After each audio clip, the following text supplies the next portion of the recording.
KGF chapter 2 के and में Rocky पानी में डूब कर मर जाता है। फिर मूवी के एंड में एक सीन में केजीएफ चैप्टर 3 के आने का इशारा मिलता है। अगर रॉकी मर गया है तो केजीएफ चैप्टर 3 में क्या होने वाला है, क्या रॉकी उसमें वापस जिंदा होगा या नहीं, और प्रभास की सलार मूवी का केजीएफ से क्या कोई कनेक्शन है या नहीं, और केजीएफ चैप्टर 3 की स्टोरी क्या होने वाली है, इस पर पूरा डिटेल में आपको बताने वाले हैं। तो वीडियो देखते रहिए और सब्सक्राइब कर बेल आइकन भी प्रेस कर लें। अगर आपने केजीएफ चैप्टर 1 और चैप्टर 2 देख ली है तो केजीएफ की दुनिया में आप शामिल हो चुके हैं और केजीएफ और रॉकी का क्रेज आप पर भी चढ़ चुका होगा, क्योंकि ये मूवी इतनी एंगेजिंग और दमदार है कि ऑडियंस में ये एक कनेक्शन बना चुकी है। लोगों में इसका क्रेज भी बड़ा जबरदस्त है। अब अगर ऐसे में मेकर्स केजीएफ चैप्टर 2 बनाकर मूवी का एंड कर देते हैं और आगे इसके सीक्वल्स नहीं बनाते हैं तो मेकर्स के हाथ से केजीएफ चली जाएगी और केजीएफ जिसका क्रेज फैंस में बहुत हाई है उसे मेकर्स खो देंगे। अगर मेकर्स एक नई और फ्रेश मूवी बनाते हैं तो वापस इन फैंस को उससे जोड़ा नहीं जा सकता और इतने बड़े फैन बेस को मेकर्स खो देंगे। इसीलिए मेकर्स केजीएफ के इतने बड़े फैन बेस को खोना नहीं चाहते हैं। इसलिए केजीएफ 2 के एंड में केजीएफ चैप्टर 3 का क्लू जोड़ दिया गया ताकि जो क्रेज केजीएफ 2 के लिए था उसे केजीएफ 3 पर शिफ्ट किया जा सके और डेफिनेटली केजीएफ 3 केजीएफ 2 से भी बड़ी ब्लॉकबस्टर हिट होगी। केजीएफ चैप्टर 2 में क्लू मिलते ही इंटरनेट पर केजीएफ चैप्टर 3 को लेकर प्रेडिक्शंस लगने लग गए और चैप्टर 3 की स्टोरी भी निकल कर सामने आने लगी। हालांकि ऑफिशियल तो चैप्टर 3 के बारे में कुछ भी निकल कर सामने नहीं आया है, लेकिन चैप्टर 2 में ऐसे बहुत से छोटे छोटे क्लूज छोड़े गए हैं जिनसे केजीएफ चैप्टर 3 की स्टोरी शुरू होने वाली है। उन्हीं क्लूज से हम केजीएफ चैप्टर 3 की कहानी को सामने ला रहे हैं। तो शुरुआत करते हैं केजीएफ चैप्टर 2 में छोड़े गए वो सवाल जो अभी भी अधूरे हैं, जिनको केजीएफ चैप्टर 3 में दिखाया जाने वाला है। केजीएफ चैप्टर 2 और चैप्टर 1 में रॉकी अपनी माँ से एक वादा करते दिखाई देता है कि वो एक दिन दुनिया का सबसे अमीर और सबसे पावरफुल आदमी बनेगा,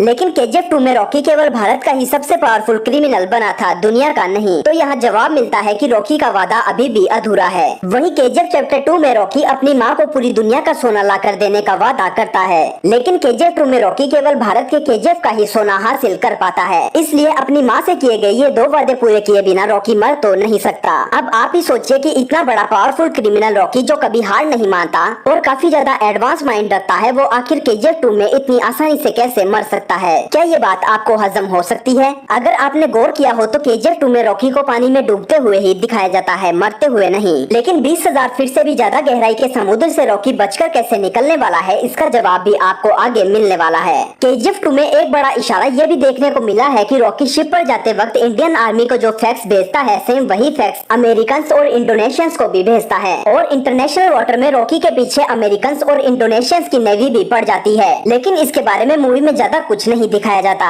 और अचानक से ही रॉकी के शिप पर इंडियन एयरफोर्स मिसाइल्स लॉन्च कर देती है और रॉकी का जहाज बड़े धमाके के साथ ब्लास्ट हो जाता है और रॉकी को पानी में डूबते हुए दिखाया जाता है। वही रॉकी की स्टोरी खत्म हो जाती है। अब अमेरिकन और इंडोनेशियंस रॉकी के पीछे क्यों लगे थे और रॉकी ने उन्हें फैक्ट्स क्यों भेजा था, इसका जवाब तो केजीएफ 2 में नहीं मिल पाता है। वही मूवी के एंड में एक छोटी क्लिप यूएसए की CIA की भी देखने को मिलती है, जिसमें अमेरिकन रॉकी के बारे में बात करते दिखाई देते हैं और रॉकी को बिगेस्ट क्रिमिनल बताते हैं। और मूवी के एंड में PM रमिका सेन के एक छोटे वीडियो क्लिप में ये भी दिखाया जाता है कि अमेरिकन और इंडोनेशियंस आखिर रॉकी के पीछे क्यों पड़े थे और बताया जाता है कि पिछले 3 सालों में 1979 से 1981 तक रॉकी ने 16 देशों में काफी ज्यादा क्राइम किए थे। तो केजीएफ चैप्टर 3 की स्टोरी यहीं से शुरू होने वाली है। केजीएफ चैप्टर 3 में रॉकी की पिछले 3 सालों यानी रॉकी जब मरा है उससे पहले की 1979 से 1981 तक की स्टोरी दिखाई जाएगी, जिसमें रॉकी अमेरिका और इंडोनेशिया जैसे 16 देशों में इंटरनेशनल क्राइम करते नजर आने वाला है और पूरे वर्ल्ड में सोने का इलीगल बिजनेस करते हुए देश विदेश की कड़ियां जोड़ते हुए रॉकी पूरे दुनिया का सोना हथियाने की कोशिश करने वाला है और पूरे वर्ल्ड में अपना क्राइम फैलाने वाला है। केजीएफ 2 में जैसे भारत सरकार के विरुद्ध क्राइम करते हुए रॉकी इंडिया का बिगेस्ट क्रिमिनल बन जाता है, वैसे ही केजीएफ 3 में रॉकी इंटरनेशनल लेवल पर गोल्ड का इलीगल सप्लाई और बिजनेस करते हुए दिखेगा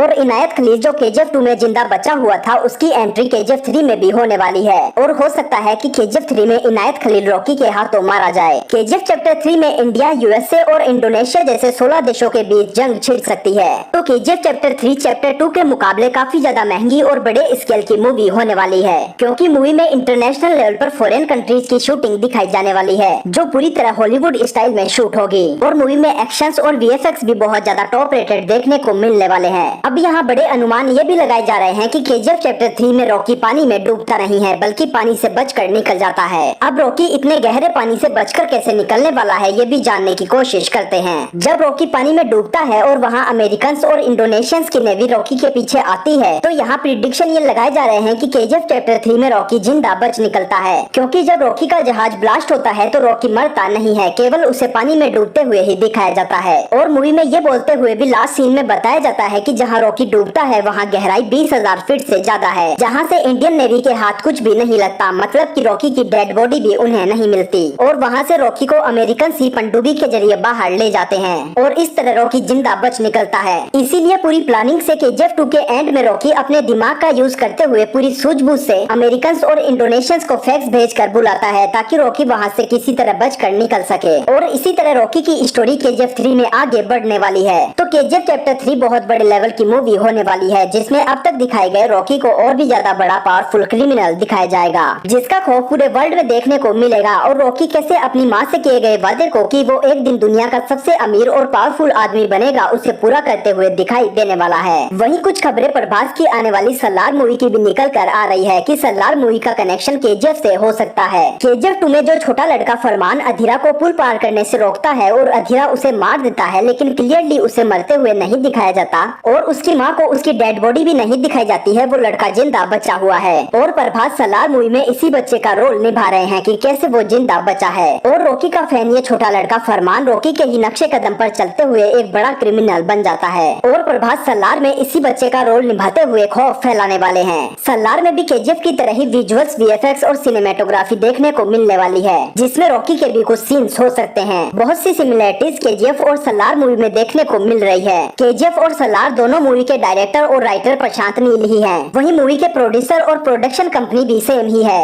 और सबसे बड़ी खबर ये भी है कि केजीएफ 2 में फरमान की माँ का रोल ईश्वरी राव ने किया था, वहीं ईश्वरी राव सलार में प्रभास की माँ का रोल निभा रही है। ये इतने बड़े क्लूज हैं जो साफ बता रहे हैं कि सलार का डायरेक्ट कनेक्शन केजीएफ से होने वाला है। वहीं इसके बाद सेम मेकर्स और डायरेक्टर की मूवी बघीरा भी आने वाली है, जिसका कनेक्शन भी केजीएफ से ही बताया जा रहा है। तो बैक टू बैक केजीएफ से रिलेटेड ये मूवीज आने वाली है, जो केजीएफ का साम्राज्य खड़ा कर देगी। तो ये सभी अनुमान उन्हीं क्लूज पर आधारित है जो केजीएफ 2 में छोड़े गए हैं और सलार और बघीरा मूवी से रिलेटेड हैं, जो पूरी तरह फैक्ट्स पर आधारित हैं। अब रियल में केजीएफ 3 सलार और बघीरा का क्या कनेक्शन होने वाला है और इनकी स्टोरी क्या होगी, ये तो देखना अभी बाकी है। तो आप केजीएफ 3 को लेकर कितने एक्साइटेड हैं, कमेंट सेक्शन में जरूर बताएं। और ऐसे ही इंटरेस्टिंग वीडियोस पाते रहने के लिए लाइक, शेयर और सब्सक्राइब जरूर करें। धन्यवाद।